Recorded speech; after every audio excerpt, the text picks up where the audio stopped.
Well, I would say that football is the most popular sport in the world, and it looks to be logical that the biggest country in the world has access to football development, and I would say that India is a sporty country, and I'm hopeful that we can bring great joy to children in India and have big fun by playing football.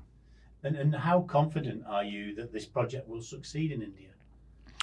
I'm confident because I just believe that success is linked with education, and we want to give the opportunity to educate young people towards football in India. Well, I must honestly confess that I don't know much about football in India because at the moment we haven't achieved success worldwide in this game. But I just think that's just down to opportunity and education. We bring through education the opportunity to every Indian player, boy or girls, to educate and to develop through the way we want to educate people. That's why I believe success is just linked with the possibility to play and to educate yourself. In football, you have to learn early. You cannot start to play football at 15 years of age because you play with your feet. Unfortunately, you need to educate your feet to have a possibility to play, and that is decided very early. We want to give you opportunity to play very early in this game, and that's why success will just be linked with that. Well, it's based on two things. The MA has to take charge of the education with us, and we need to good cooperation together. And overall, it's based on two things.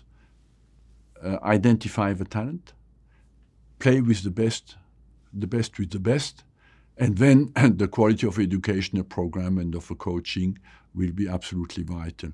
We will need a big work together with the MAs to identify the talent first, and as well after to regroup the best with the best, and then under that develop the grassroots game through the whole country. But the starting point is identify the talent and put the best with the best together.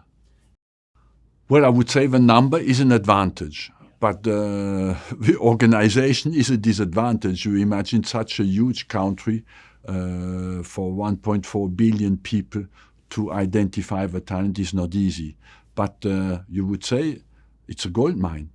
And the gold mine that at the moment we have not analyzed well and not identified well. That's why we need, of course, people inside the country who know where the talent is. And but the number is an advantage, but the organization is a difficulty. That's why the cooperation between FIFA and VMA will be absolutely vital. There is a strong desire in our conversation. VMA is highly focused and motivated to help us to do that, and I think together we'll do a great job.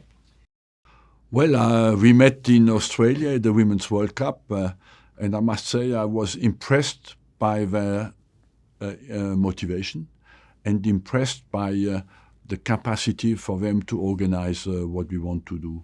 So overall, I came out of this meeting very optimistic about our future cooperation. And you know, Jed, because you follow that closely, that we will start this work very soon. Well, I'm happy to visit India, but that will not make the success of our project, you know.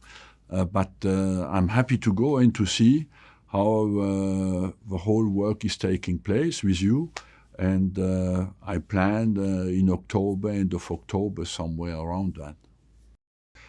Well, I would say that success is linked with the quality of the education, and I don't see why India would not be on the world map with a number of players, and it's a sporty country.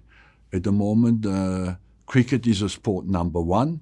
I have nothing against cricket because I was a long time in England. I know how important cricket is as well in England. But there's room for other sports.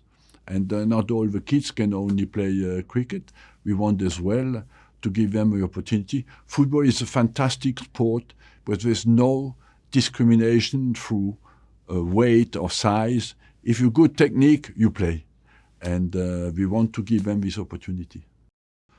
Well, there are similarities with Japan because when I arrived in 95 in Japan, they started the professional league in 93, but they understood very early that you have to create academies and education for young players.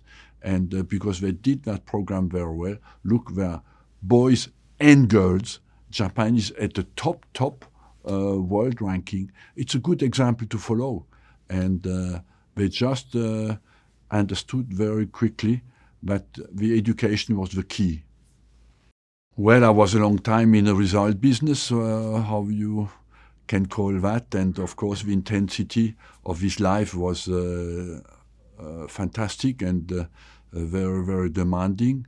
But I'm here on a more longer term project, and I would say the legacy that I could leave in football with what I've learned, with how we can guide people, will be maybe more long-term satisfaction, but as well a deeper satisfaction. That's why this is I'm in a part of my life where what I can help people and the legacy I can leave in football is absolutely fantastic.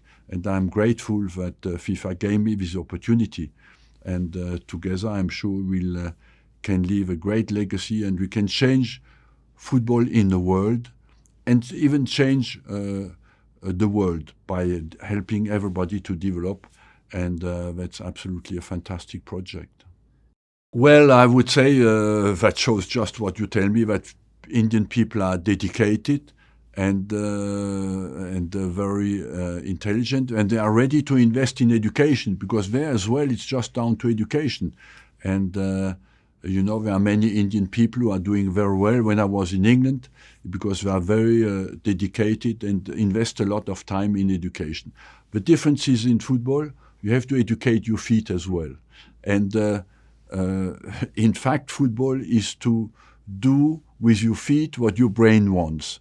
So we have, of course, they have the brain, but we want as well to educate the feet. And then they will have great players.